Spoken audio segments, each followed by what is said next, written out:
2024 ఎన్నికల్లో వైసీపీకి మద్దతుగా నిలిచిన కాపు నాయకుడు ముద్రగడ పద్మనాభంపై కూటమి నేతలే కాదు కాపు నాయకులు సైతం విమర్శల వర్షం కురిపిస్తున్నారు. ఈ క్రమంలో బలిజనాడు కన్వీనర్ ఓవి రమణ ముద్రగడ పద్మనాభంకు స్ట్రాంగ్ వార్నింగ్ ఇచ్చారు. ముద్రగడ మరోసారి కాపుల పేరెత్తితే చెప్పుతో కొడతామని హెచ్చరించారు. అసలు మీరు ఒకప్పటి ముద్రగడ పద్మనాభం కాదని పద్మనాభరెడ్డిగా మారారని ఎద్దేవా చేశారు. కాపు అనే పదం ఉచ్చరించడానికి మీకు అర్హత లేదన్నారు.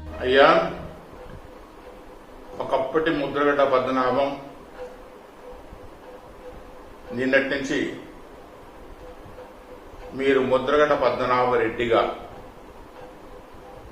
మీరు మీడియా ద్వారా పత్రికల్లో వార్తలు చూసి పద్మనాభరెడ్డి గారు మీరు ఈ రోజు నుంచి ఈ నామకరణం పిఠాపురంలో పవన్ కళ్యాణ్ గారు అత్యధిక మెజారిటీలో గెలిచినందువల్ల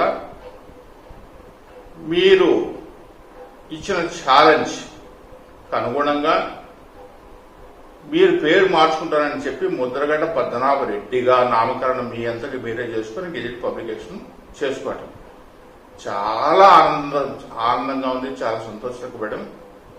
వాస్తవానికి మీరు ఎప్పుడూ ఆ జాతిలో కలిసిపోయారు. ఇవాళ కొత్తగా ఏం లేదు, ఇవాళ కొత్తగా గెజిట్లో పెట్టమని చెప్పన్నారు. మీరు ఎప్పుడో మీరు వాళ్ళని పక్కన పెట్టుకొని ప్రెస్ మీట్ పెట్టినప్పుడే మీరు ఆ జాతి పక్షులు అయిపోయినారు. మీరు ఇవాళ అన్నారు జగన్మోహన్ రెడ్డి సేవలో తరిస్తాం. జగన్మోహన్ రెడ్డి సేవల్లో మీరు పూర్తిగా మీ శేష జీవితం అంతా కూడా ఆయన సేవ చేసుకుంటూ ఆ మార్గంలోనే మీరు అన్ని ఆ పార్టీకి కానీ మీరు అనుకుంటున్న నాయకుడు కానీ జగన్మోహన్ రెడ్డి గారి సేవలో తరలించాలని కోరుకుంటూ గతంలో కూడా ఈ కాపు జాతి చేసుకున్న పాపమో దురదృష్టమో తెలియదు, కానీ మీకు ఒకటో రెండు సార్లు అధికారంలోకి వచ్చినా కాపులకు ప్రవేశం లేదు అని ఏ పొద్దైతే మీ ముంగుట్లో మీరు పెద్ద బోర్డు పెట్టారే ఆ పొద్దు ఈ జాతి పైన మీకున్న అంకిత భావం చిత్తశుద్ధి తెలిసిన విషయమే. కాబట్టి మీరు పద్మనాభరెడ్డిగానే ఆంధ్రప్రదేశ్లో ఇంకటి నుంచి మిమ్మల్ని పిలువబడతాం. భవిష్యత్తులో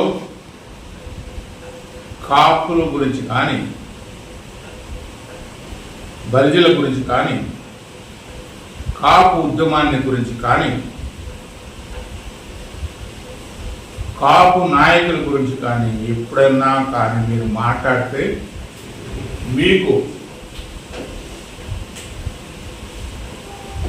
కాపులు బలిజలు ద్వారా మీకు మెట్టు దెబ్బలు తప్పవు అని చెప్పి కాపులు బలిజలు ఏకకంఠంతో తెలియజేస్తున్నారు అని చెప్పి